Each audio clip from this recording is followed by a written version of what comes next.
Then we are using these terms healing and hardening. So what is healing and hardening? Healing का जो process है इसकी बात करें तो सबसे इम्पॉर्टेंट कुछ चीज़ें हैं जो हमें ध्यान में रखनी है हीलिंग के समय पे, या जो कंडीशंस हैं जो हीलिंग के समय पे होनी चाहिए। वो सबसे पहले कि एक हाई रिलेटिव ह्यूमिडिटी होनी चाहिए, राइट। देन ऑप्टिमम टेम्परेचर होना चाहिए और लाइट जो है वो लेस होनी चाहिए। इन सब चीज़ों को हम इससे रिलेट कर सकते हैं कि जो हमारा सायन है उसको हमने डिवॉइड कर दिया रूट सिस्टम से, तो उसमें कम से कम हमें ट्रांसपिरेशन चाहिए। अगर ट्रांसपिरेशन होगा तो प्लांट जो है वो विल्ट होगा। तो हमें इस तरीके की कंडीशन बनाने हैं कि प्लांट से कोई ट्रांसपिरेशन ना हो। ट्रांसपिरेशन के यही है कि अगर लाइट होगी तो ट्रांसपिरेशन होगा, राइट। ह्यूमिडिटी बाहर कम हुई तो प्लांट लूज करेगा मॉइस्चर, तो उस केस में तो ऐसी कंडीशंस हमें बनानी है कि जो सायन है उसमें कम से कम ट्रांसपिरेशन हो, राइट। ये AVRDC मॉडल है। कई तरीके से इन स्ट्रक्चर्स को बना सकते हैं जो हीलिंग स्ट्रक्चर्स हैं। वो देन अगेन वो डिपेंड करेगा कि हम कैसे क्लाइमेटिक कंडीशंस में। यहाँ पे जो स्ट्रक्चर पिक्चर में आप देख सकते हैं इस पे पॉली कवर लगाया गया है, right. So if we talk about our condition and like all of you, maximum of you, कि temperatures are very high, right? तो इस कंडीशन में अगर हम अपने लिए सोचें, हम अगर पॉलीथीन का यूज़ करें, पॉलीथीन का या पॉली कवर का यूज़ करें तो टेम्परेचर में rise inside this polythene. So this is not the right method for us, right. Similarly in this one you can see they have put polythene और they have put a humidifier, तो उसमें humidity को increase करने के लिए, right. Similarly in this one you can see light को कम करने के लिए कई लेयर्स लगाई गई हैं और अंदर ह्यूमिडिफायर्स लगा के उसको मेंटेन करा गया, right. Similarly this is from Korea. So आप you can see in this one simply एक पॉलीथीन इसके ऊपर प्लेस की गई है, राइट। तो टेम्परेचर्स यहाँ पे बाहर इतने कम हैं और लाइक वी सॉ बेंचेस के नीचे हॉट वाटर के पाइप्स जा रहे हैं, राइट। तो मीडिया जब गर्म हो रहा है तो प्लांट हल्का ट्रांसपायर कर रहा है, तो इसमें मिस्टिंग आ जा रही है, जिसकी वजह से ऑटोमेटिकली अगर हम पॉलीथीन डाल रहे हैं प्लांट के ऊपर तो ऑटोमेटिकली इसके अंदर ह्यूमिडिटी एक बन जा रही है, right. But this is not possible for us. ऊपर आप देख सकते हैं कि शेड नेट्स वगैरह यूज करें लाइट को रिड्यूस करने के लिए। These are healing chambers. तो if we talk about journey of VNR in this, ये जितने भी मेथड हमने पीछे देखे हैं ये सारे मेथड्स को ट्राई किया हमने, because AVRDC is the only one providing training for grafting. तो वहाँ से हमने कई वीडियोस भी देखे और उनको देखा, तो वी अराइव्ड कि this is the only method for healing, right. तो उसी तरीके से AVRDC मॉडल पे हमने एक स्ट्रक्चर क्रिएट किया जिसके अंदर ग्राफ्टिंग करने की कोशिश करी।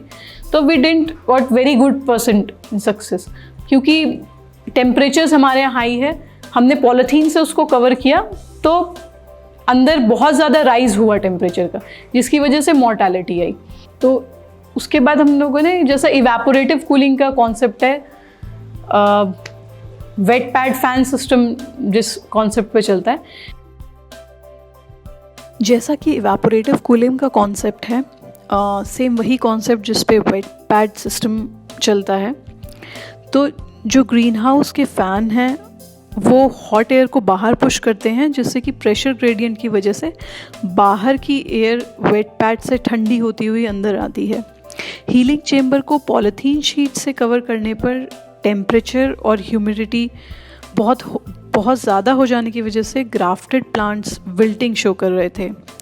हमारी क्लाइमेटिक कंडीशन में टेम्परेचर को कम करना ज़्यादा चैलेंजिंग टास्क था, जिसको कि आसान बनाया VNR के नए इन्वेंशन ने, जिसमें पॉलीथीन शीट के बदले पतला सा कॉटन क्लॉथ हमने यूज़ किया। तो हमने पॉलीथीन शीट को कॉटन क्लॉथ से रिप्लेस कर दिया, या मसलिन क्लॉथ कहें या कॉटन क्लॉथ। तो कपड़ा होने की वजह से, पॉलीथीन शीट की जगह कपड़ा होने की वजह से हीलिंग चेम्बर के अंदर का जो टेम्परेचर था वो तो डिक्रीज़ हुआ ही, उसके साथ ही साथ एरेशन भी प्रॉपर हुआ, जिसकी वजह से प्लांट्स को फेवरेबल कंडीशन मिली और विल्टिंग बहुत कम हो गई और सक्सेस रेट जो है हमें बहुत अच्छा मिला। Like in this system you can C cotton cloth हमने प्लेस किया हुआ है यहाँ पे, और इसके ऊपर फॉगर्स हैं जो लाइटली मिस्ट करके इसको वेट कर रहे हैं, राइट। वेट पैड फैन है इस सिस्टम में। जो फैन है वो एयर जो भी है ग्रीन हाउस के अंदर उसको सक करके बाहर, जिसकी वजह से एक एयर मूवमेंट बना हुआ है ग्रीन हाउस के अंदर।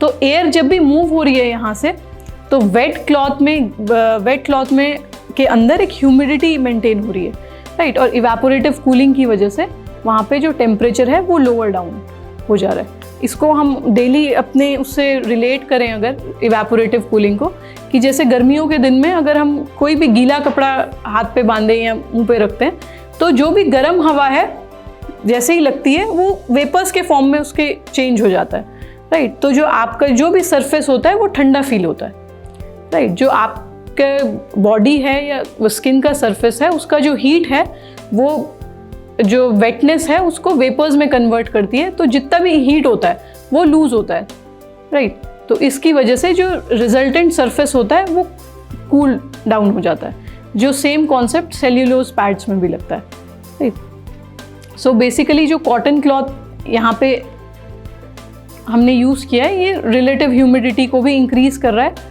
प्लस ये जो हमारा जो चैलेंज है कि टेम्परेचर बहुत ज़्यादा बढ़ जा रहा है प्लास्टिक पॉलिथीन के अंदर, उसको एड्रेस कर रहा है। तो ये एक रिलेटिव ट्रायल, उसके बाद हम लोगों ने जब इस मेथड पे आए तो एक रिलेटिव ट्रायल प्लेस किया। तो आप देख सकते हैं कि एग प्लांट को, ब्रिंजल को हमने जो सोलेनम टॉर्वम जो रूट स्टॉक है उसको उस पर VNR 212 को ग्राफ्ट किया है। तो डिफरेंट मेथड्स में हमें डिफरेंट रिजल्ट्स मिले, राइट। सो जो मेथड हमने कॉटन क्लॉथ का या V मेथड देखा है उसमें सबसे ज़्यादा परसेंटेज ऑफ सक्सेस मिला। So basically the thing was that we can't go into copy paste model here, right? We have to see कि हमारी conditions क्या है। अभी आपने देखा होगा आउट प्लॉट में वो एक नेचुरली वेंटिलेटेड ग्रीन हाउस है जिसमें फैंस प्लेस्ड हैं। तो हम वहाँ पे ग्राफ्टिंग का जो है यूनिट वो सिर्फ अगस्त में ही करते हैं क्योंकि जो टेम्परेचर्स हैं वो अलाउ करते हैं। अगर इस समय पे या अप्रैल मई में हम वहाँ करना चाहें इट इज़ नॉट पॉसिबल, वहाँ हमें वेट पैड की ज़रूरत पड़ेगी, right?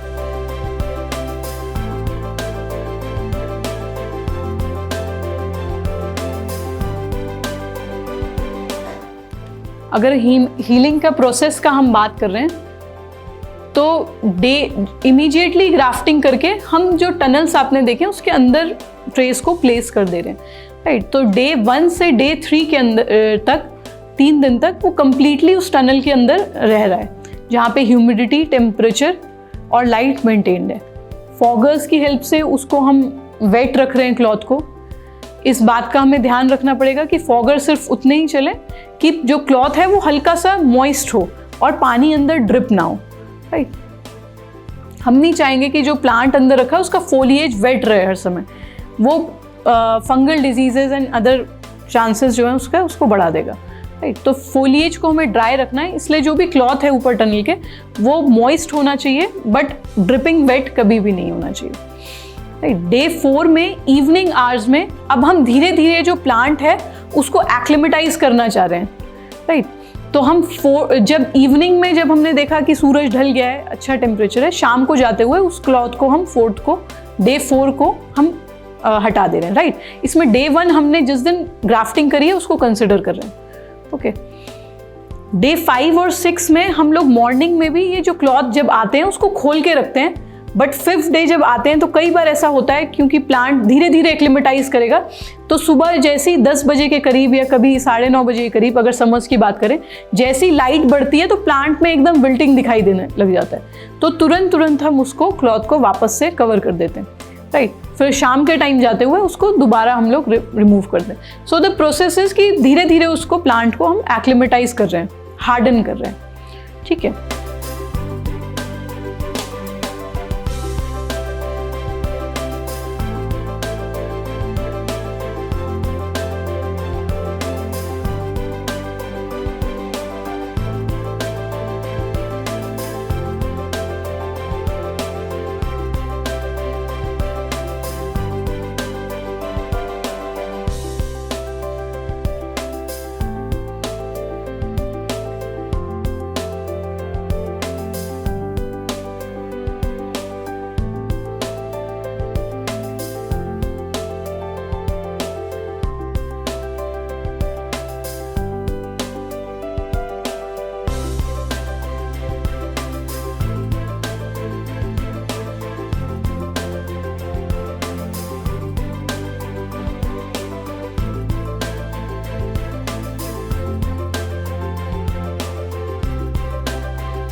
डे 7 में हम लोग इस प्लांट को हार्डनिंग चेम्बर्स में शिफ्ट कर देते हैं।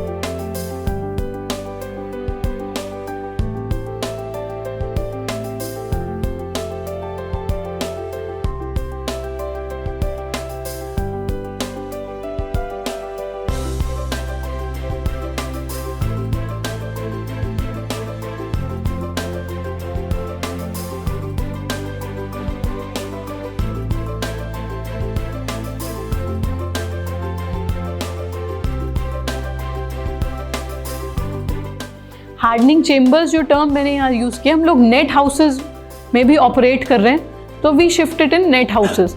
उसके अलावा कई कंट्रीज़ में जहाँ पे कॉस्ट, लेबर कॉस्ट एक बड़ा इशू है, वहाँ पे शिफ्टिंग का जो कॉस्ट है शायद वो जस्टिफाइड ना हो, इसलिए सेम उन्हीं ग्रीन हाउसेस में हम लोग शेड्स हटा के सेम उसी लोकेशन पे उसको हार्डनिंग कर सकते हैं, right. But we shift it to net houses.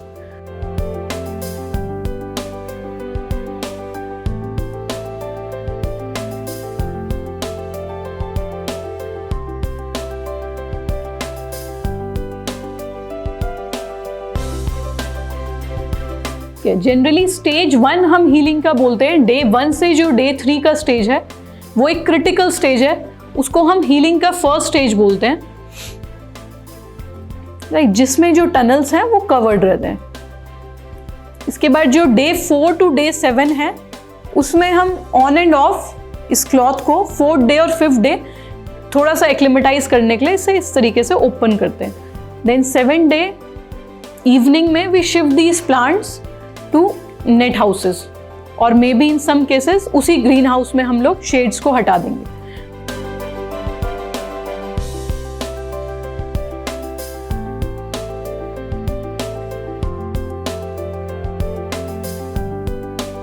जो भी जगह है हार्डनिंग की, अगर हम नेट हाउसेस में इसको शिफ्ट कर रहे हैं, so we should keep in mind कि एक प्रोविजन ऊपर शेड नेट का होना चाहिए, राइट, क्योंकि 7th डे हम जब एक्सपोज करेंगे सन में, मे भी हो सकता है दिन में 2 से 3 बजे के करीब या 1 बजे के करीब कभी भी ज़्यादा तेज़ धूप हो, इंटेंसिटी हो धूप की, तो हमें उसको रिकवर करने का हमारे पास ऑप्शन होना चाहिए।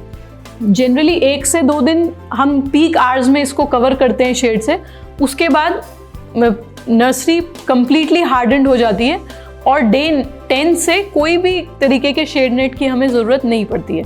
तो फार्मर फील्ड पे जाने से पहले एटलीस्ट 7 डेज पहले जो ग्राफ्टेड प्लांट है उस पर कोई भी शेड नहीं यूज़ किया जाता है, राइट, चाहे लाइट आउटसाइड 20,000 लक्स हो, चाहे वो 1,20,000 लक्स तक हो। अगर हम नर्सरी में शेड में उसको रखेंगे देन वो प्लांट फार्मर फील्ड पे जाके एकदम हाई इंटेंसिटी लाइट में एक्सपोज होगा, तो मॉर्टेलिटी के चांसेस बढ़ जाएंगे, राइट। तो 5 to 7 डेज पहले ही अपनी नर्सरी से ले जाने से पहले हम इंश्योर करते हैं कि उसमें कोई भी शेड ना यूज़ किया गया। अगर वो नॉन ग्राफ्टेड नर्सरी है तो आफ्टर डे 10 और 12 कोई भी शेड कभी भी नर्सरी में नहीं यूज़ किया जाता है। सो शेड का रोल नर्सरी में ग्राफ्टेड में इस स्टेज में आता है हीलिंग के लिए या हार्डनिंग के लिए इनिशियल डेज में, और अगर नॉन ग्राफ्टेड नर्सरी हो तो सिर्फ जर्मिनेशन, एक यूनिफॉर्म जर्मिनेशन लेने के लिए, राइट। इसके अलावा we say no to shade in nursery. इसके बाद ये 7th डे जब ग्रीन हाउसेस में शाम को इसको रिमूव करते हैं, देन ऑन 9th डे और day 10 it is ready for clip removal, right. Clip can be remove from grafted plants. अगर हम हार्डनिंग बोलते हैं तो कई केसेस में, अगर हम रेनी सीजन की बात करें या विंटर सीजन की बात करें, अभी आप देखेंगे तो डे 15 हम बोल रहे हैं कि हम डिस्पैच करेंगे उस नर्सरी को, तो 7th डे हम उसको हार्डन कर रहे हैं। बट 7 डेज़ की परिभाषा अगर हम सोचें तो इस तरीके से होनी चाहिए कि कम से कम हमें, अगर हम 7 डे उसको हार्डन कर रहे हैं तो एटलीस्ट, राइट, एटलीस्ट 40,000 लक्स रोज लाइट हो 7 to 7 डेज, है ना। फॉर एटलीस्ट 6 आवर्स हम उसको 40,000 लक्स की लाइट में रख रहे हैं। अगर रेनी सीजन के बारे में बात करेंगे तो मे बी लाइट इंटेंसिटी कम हो तो 7 की जगह हमें 8 to 10 डेज के लिए हार्डन करना पड़े। 9 to 10 डेज में क्लिप रिमूवल के बाद डे 15 में it is ready for dispatch.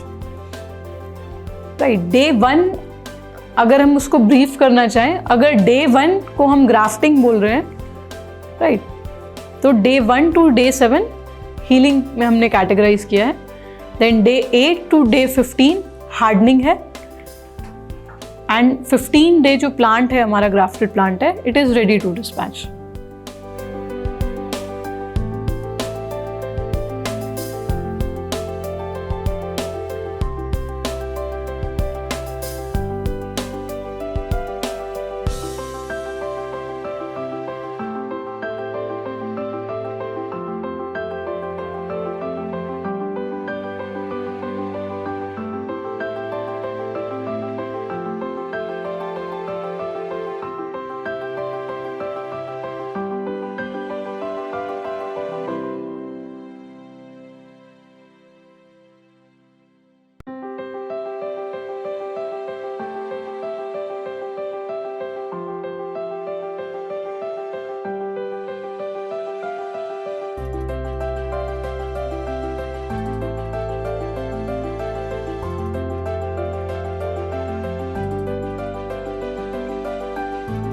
अब हम डेमोन्स्ट्रेट करेंगे कि कैसे टनल्स हम प्रिपेयर करें जो कि हम हीलिंग, ग्राफ्टेड वेजिटेबल की हीलिंग में यूज़ करेंगे।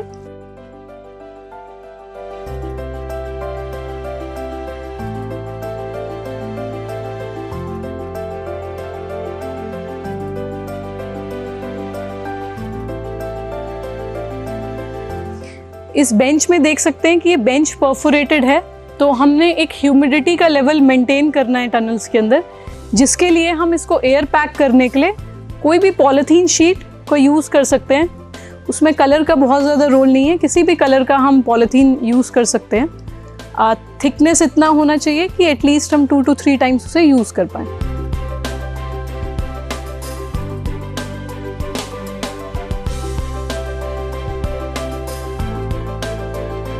इस तरीके की रॉड, परमानेंट रॉड्स बना सकते हैं बेंचेस के ऊपर, टनल का जो क्लॉथ है उसके एक्सटेंशन के लिए, इस तरीके से। राइट, ये जो हाइट है जो इस रॉड का है, ये प्लांट का जो मैक्सिमम हाइट हो हमारा, उसके हिसाब से इसको निर्धारित कर सकते हैं।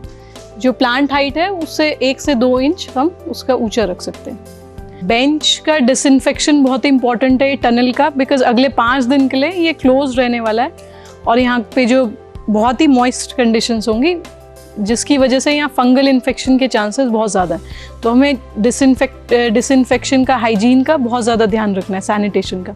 इसी के लिए जैसे ही हमने ये बेंच प्रिपेयर करी है, तो जो पॉलीथीन है उसको हम लोग डिसइंफेक्ट करेंगे। यहाँ पे हम लोग सोडियम हाइपोक्लोराइड का यूज़ कर रहे हैं 1% सोल्यूशन का। ठीक है, इसको हम वाइप कर सकते हैं किसी भी क्लॉथ से। प्लस जब हम क्लोरीन जो है उसका एक फाउल स्मेल होता है जो कि कई दिनों तक नहीं जाता है, उसकी वजह से इट इज़ अ प्रिकॉशन कि क्लोरीन का यूज़ करते हुए एक हाथ में सर्जिकल ग्लव का हम लोग यूज़ करें। इस तरीके से जो बेंच का बेस है उसको हम डिसइंफेक्ट करेंगे। स्प्रे भी कर सकते हैं अगर आप ऐसी टाइम पे हैं कि गर्मी है तो सूख जाएगा, तो उसको तुरंत स्प्रे कर सकते हैं। जो टनल का क्लॉथ है, मसलिन क्लॉथ, उसके एक्सटेंशन के लिए हम बीच में एक बैकबोन की तरीके से एक इस रोप को बांधेंगे। एक इसके साथ बेसिक प्रिकॉशन ये है कि बहुत ज़्यादा टाइट होना चाहिए, तभी ये क्लॉथ जो है एक्सटेंडेड रहेगा।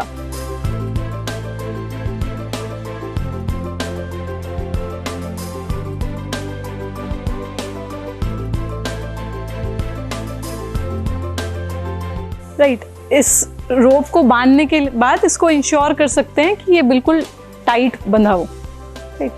आफ्टर द एक्सटेंशन, इसके एक्सटेंशन के बाद रोप के कपड़े को हम इसके ऊपर फैलाएंगे टनल बनाने के लिए। बिल्कुल पतला कॉटन क्लॉथ या मसलिन क्लॉथ जिसे बोलते हैं, इसका यूज़ करेंगे। इस तरीके की क्लिप्स को यूज़ कर सकते हैं इसको टाइटली पैक करने के लिए टनल्स को।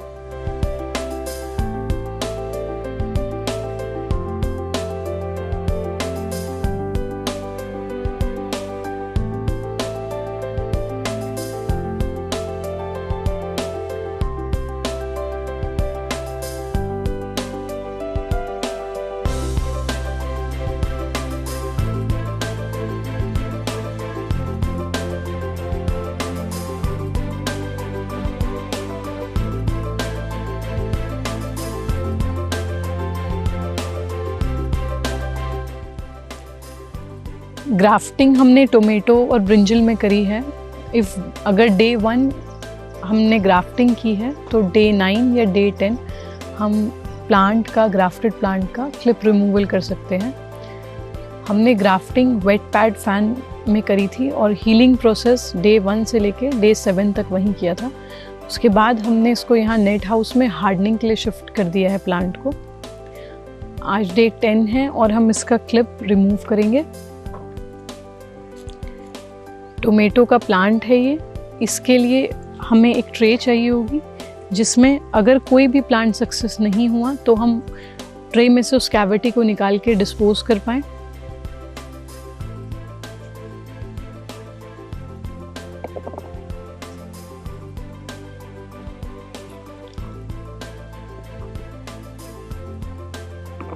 क्लिप निकालते समय ही रूट स्टॉक की अगर ग्रोथ है इस तरह से तो इसको भी हम सॉफ्टली फिंगर्स से पिंच कर सकते हैं, क्योंकि एक बार अगर हमने लेबर इंट्रूजन इसमें किया है तो हम चाहेंगे कि प्लांट बिल्कुल क्लीन हो।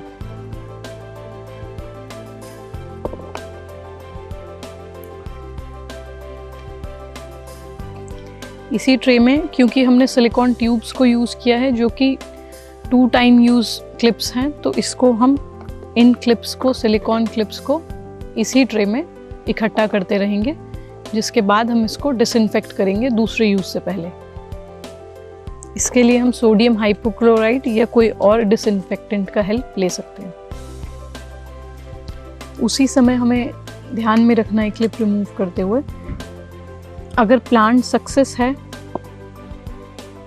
तो इस तरीके से जो रूट स्टॉक की ग्रोथ है, रूट स्टॉक के नोट्स में से जो भी ग्रोथ निकली है रूट स्टॉक लीव्स की, उसको हमें सॉफ्टली फिंगर से ही पिंच करना है। इसमें एक प्रिकॉशन ये है कि हमें एक शार्प ब्लेड कभी भी इसमें यूज़ नहीं करना चाहिए, उससे जो प्लांट है उसको इंजरी हो सकती है। इसी तरह